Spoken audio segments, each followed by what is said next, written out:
Halo Bapak Ibu, Saudara-saudari sekalian, lovers and haters. Bertemu lagi kita pada kesempatan kali ini. Salam cerdas Indonesia.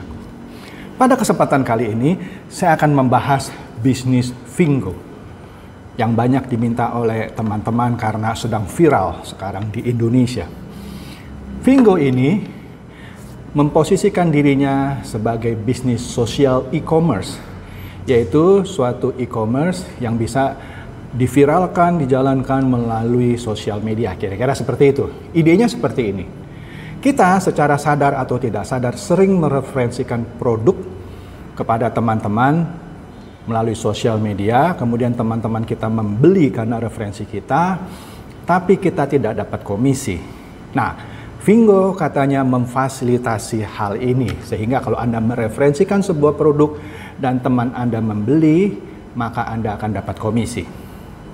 Nah, Anda bisa membuat sebuah toko online melalui Fingo ini tanpa harus Anda bisa membuat website atau aplikasi penjualan online. Fingo akan melakukan itu untuk Anda.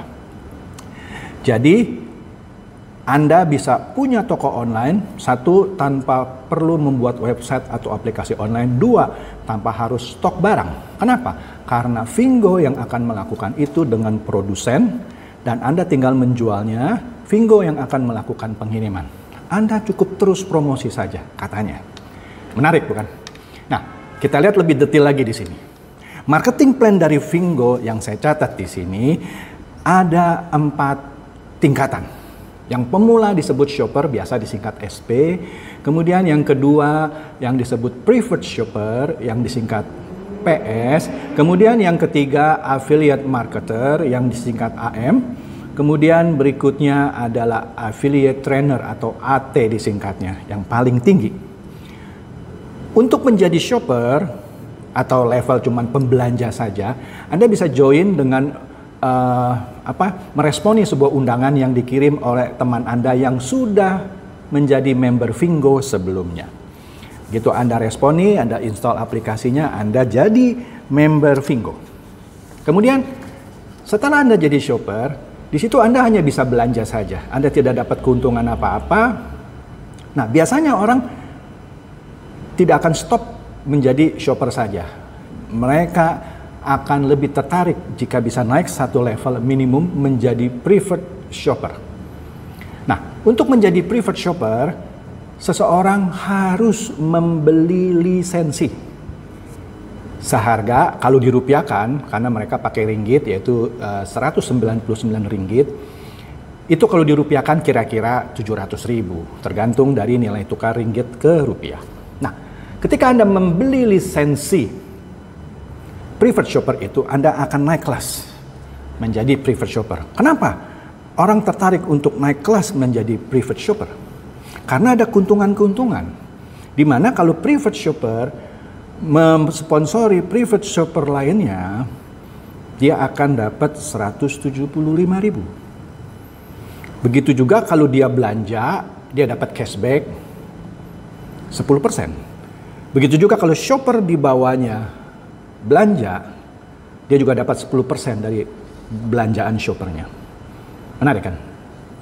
Nah, kemudian kalau orang yang karirnya, sebut saja demikian, terus menanjak di bisnis Fingo ini, dia naik kelas lagi dari preferred shopper atau PS menjadi affiliate marketer atau AM. Tapi ada syaratnya. Dia harus sudah mensponsori langsung 10 PS. Dan dia juga harus punya 20 PS lainnya, baik yang disponsori langsung atau tidak langsung di dalam timnya. Total harus punya 30 PS, baru dia bisa naik menjadi affiliate marketer. Nanti Anda bisa lihat di diagram yang akan saya perlihatkan nanti. Keuntungan jadi affiliate marketer adalah bonus sponsornya lebih tinggi. Dimana kalau AM mensponsori PS atau preferred shopper, dia mendapatkan 350.000. Kemudian AM ini juga akan mendapatkan 175.000 jika PS di bawahnya mensponsori seorang PS. Itu disebut pass up ke atas. Nah, bonus belanjanya juga lebih besar. Di sini catatan saya, jika AM atau affiliate marketer belanja, dia sendiri mendapatkan cashback 14%. Begitu juga kalau shopper di bawahnya belanja, dia mendapatkan 14% dari belanjaan shopper itu. Nah, tapi jika PS di bawahnya yang belanja, dia cuma dapat 4%.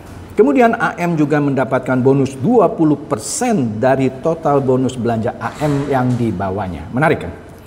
Kemudian jika dia berkembang terus menjadi affiliate trainer yang tertinggi, di mana syaratnya dia harus punya 3 affiliate marketer yang langsung disponsorinya dan punya 500 orang dengan status private shopper ke atas, baru dia bisa jadi affiliate trainer. Nah, keuntungan affiliate trainer ini lebih besar lagi. Bonus sponsornya, jika affiliate trainer mensponsori private shopper, dia mendapatkan 472.500 kalau dirupiahkan. Plus minus lah, karena ini menggunakan ringgit. Kemudian affiliate trainer akan mendapatkan 297.500 jika PS di bawahnya mensponsori PS lainnya.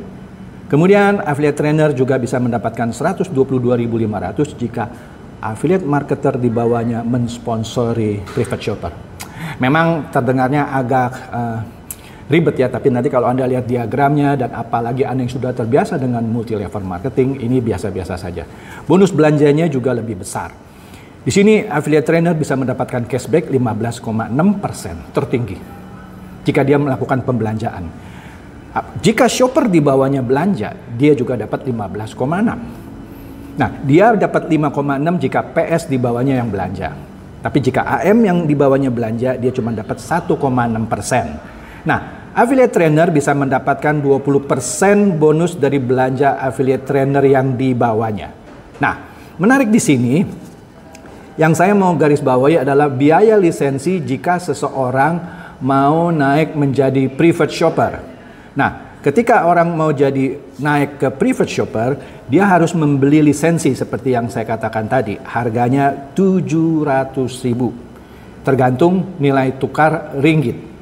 Nah, di sini menariknya untuk naik itu, ada yang bilang membayar lisensi, ada juga yang dikatakan, oh bukan lisensi, itu harus belanja preferred product. Nah, preferred product yang katanya harganya ya segitu. Padahal kalau kita lihat nanti, harga preferred product yang dibeli itu harganya sebenarnya cuma 20% dari 700.000 yang dibayarkan. Itu pun karena Vingo belum ada di Indonesia, barangnya harus dikirim dari Malaysia, biaya kirimnya juga cukup mahal, 150.000, bisa sampai 1-2 bulan. Nah, kemudian yang menarik lagi di sini adalah ketika Vingo ini mulai diminati oleh orang-orang Indonesia, banyak yang tidak sadar bahwa Vingo itu sebelumnya belum ada di Indonesia. Vingo itu baru ada di Malaysia, Singapura, dan Thailand. Belum ada di Indonesia. Ketika mulai didengung-dengungkan di tahun 2019, katanya Vingo akan masuk Indonesia tahun 2020. Tapi sampai sekarang ini pun Vingo pun belum masuk, katanya nanti mundur 2021. Menarik bukan? Nah, menurut analisa saya, bisnis bagi-bagi keuntungan ketika orang yang direkrut di bawahnya menjual, di atasnya dapat, itu biasa saja. Itu sama sepertinya multi level marketing yang memberikan keuntungan bagi orang-orang di atasnya ketika yang di bawahnya menjual produk atau dirinya sendiri menjual produk. Itu wajar saja. Tetapi yang menjadi menarik perhatian saya adalah biaya lisensi ketika seorang shopper mau naik menjadi private shopper yang harus bayar 700.000 yang dikemas dengan membeli produk yang harganya cuma sekitar 20% katanya. Nah, di sini menariknya adalah disinilah skema Ponzi terjadi. Skema Ponzi di Vingo ini terjadi ketika seseorang membeli lisensi. Karena kalau mengikuti aturan multi level, nah menariknya Vingo tidak mengklaim dirinya sebagai perusahaan multi level, walaupun sebenarnya pola pembagian komisinya adalah pola pembagian multi level. Nah, di sini kita lihat lisensi private shopper yang dijual 700.000 ini juga dibagi-bagi ke bawah. Nanti Bapak Ibu saudara-saudara sekalian bisa lihat di diagram yang akan saya perlihatkan, yang mana sebelumnya juga saya sudah sebutkan. Nah, saya tidak mau berlama-lama di marketing plan dari pembagian lisensi yang dibagikan ke atas.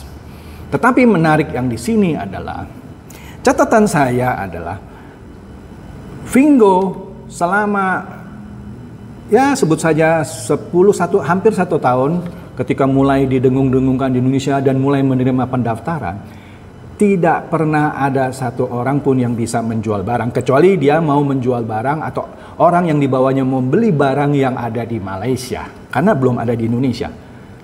Harganya juga mahal karena ongkos kirimnya juga mahal. Oke. Nah, jadi yang dilakukan oleh mereka yang bermain Vingo di Indonesia selama ini menurut catatan saya hanya membeli keanggotaan dalam tanda kutip menjadi private shopper yang membayar 700.000. Jadi aktivitas e-commerce yang dijanjikan tidak pernah ada. Karena belum ada di Indonesia. Jadi yang sudah berlangsung, yang sudah berhasil merekrut ribuan bahkan puluh ribuan orang di Indonesia itu hanya menjual lisensi private shopper. Disinilah skema ponzi-nya itu terjadi. E-commerce-nya tidak terjadi. Nah, artinya apa? Perhatikan, kalau sampai Vingo tidak bisa buka di Indonesia, apa yang terjadi kepada ribuan atau puluhan ribu orang yang sudah membayar lisensi? Dan tidak ada orang lagi di Indonesia yang mau masuk karena Vingo tidak masuk ke Indonesia. Itu resikonya.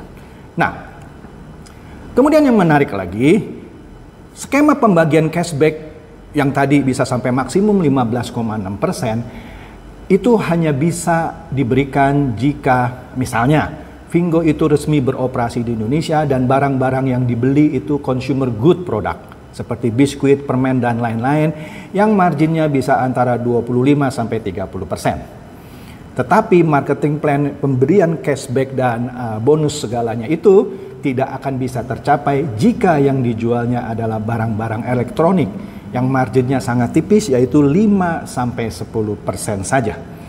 Nah, menarik di sini artinya kalau Vingo mau menjual barang-barang elektronik seperti halnya toko-toko online di Indonesia, dia harus markup harganya supaya bisa memenuhi marketing plan-nya, yaitu memberi bonus tertinggi yaitu 15,6%. Yang mana tidak mungkin kalau margin penjualan hanya 10%. Nah, kemudian menariknya di sini betul sekali. Anda akan punya toko online tanpa harus capek-capek membuat website atau aplikasinya. Tetapi yang belanja di toko Anda itu hanya 10 orang yang Anda rekrut. Atau kalau yang Anda rekrut itu merekrut orang lagi, nah itu saja yang belanja di toko Anda. Kalau Anda malas merekrut, cuma rekrut 2, yang 2 ini tidak merekrut, ya customer Anda cuma 2 itu. Jadi toko Anda pembelinya cuma 2 sebenarnya. Beda kalau Anda benar-benar buka toko online, ya, atau menjadi program affiliate dari toko-toko online di Indonesia.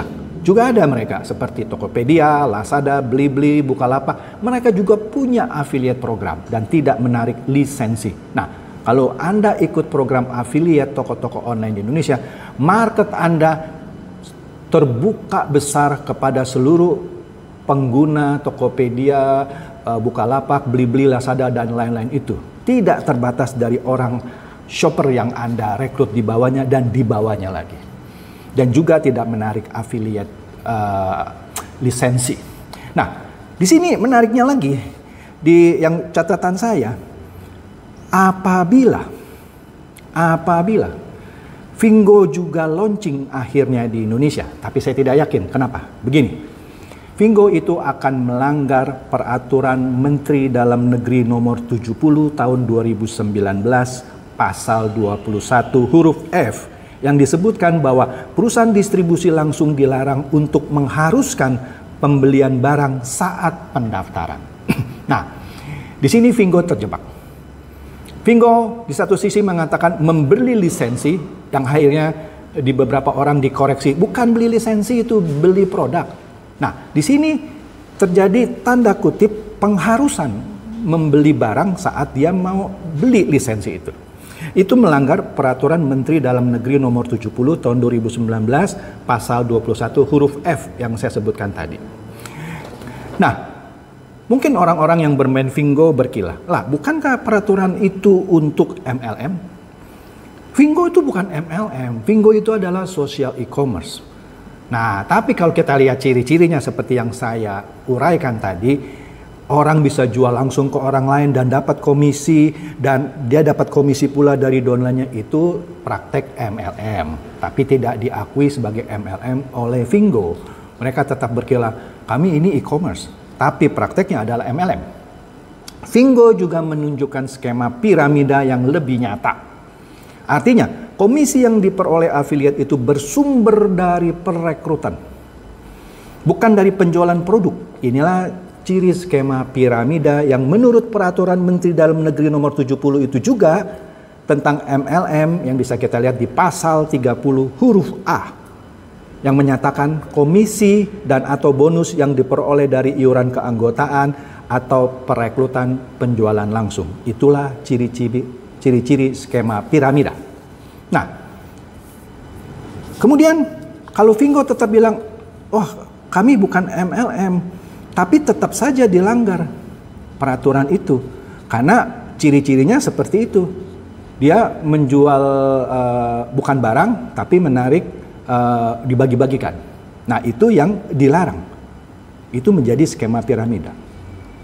Kemudian ada juga yang berkilah. Kan bisa aja seseorang jadi shopper saja kan, nggak usah jadi private shopper, jadi nggak usah beli lisensi. Iya, tapi siapa sih yang mau masuk Vingo hanya mau jadi shopper? Ketimbang dia belanja di Vingo yang mungkin produknya juga nggak lengkap ketimbang toko-toko online lainnya, buat apa capek-capek masuk Vingo? Jadi tidak ada orang yang tertarik benar-benar mau bisnis Vingo hanya mau jadi shopper. Minimum mau jadi private shopper. Bahkan kalau bisa menjadi affiliate marketer atau affiliate trainer yang tertinggi. Nah, jadi kalau kita lihat dari marketing plan-nya, biaya yang ditarik untuk lisensi, disitulah potensi ponzi-nya. Jadi menurut saya, kecil kemungkinan Vingo bisa resmi masuk ke Indonesia. Karena banyak aturan undang-undang di negara ini yang akan dilanggar oleh Vingo jika dia beroperasi di Indonesia. Karena prinsipnya di mana bumi dipijak, disitulah langit harus dijunjung. Maka siap-siap saja ribuan anggota yang sudah berbayar lisensi 700.000 ini, maka uangnya tidak akan kembali jika Vingo tidak beroperasi di Indonesia.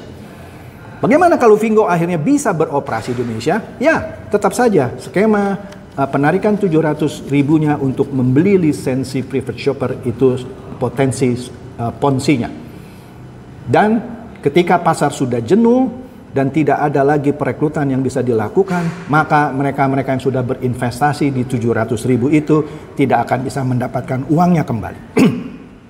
Menariknya juga, withdrawal dari penghasilan ini hanya bisa dilakukan minimum 2 juta. Jadi kalau penghasilan Anda cuma 1 juta, Anda tidak bisa narik. Harus tunggu sampai 2 juta. Terakhir, ini katanya adalah perusahaan China yang didirikan oleh ex-alumni Alibaba. Menarik kan? Tapi kenapa mereka tidak beroperasi di China yang pangsa pasarnya jauh lebih besar ketimbang Malaysia, Thailand, dan Singapura dijadikan satu? Menarik kan? Harusnya dia tahu pangsa pasar terbesar adalah di China sendiri. Dan mereka kan alumni Alibaba, katanya. Harusnya mereka tahu bahwa pangsa terbesar adalah di China, bukan di Asia Tenggara, yang baru 3 negara. Kira-kira demikian bedahan saya atas Vingo ini. Kiranya Anda boleh tercerahkan dan semoga tips saya bisa berguna. Terima kasih.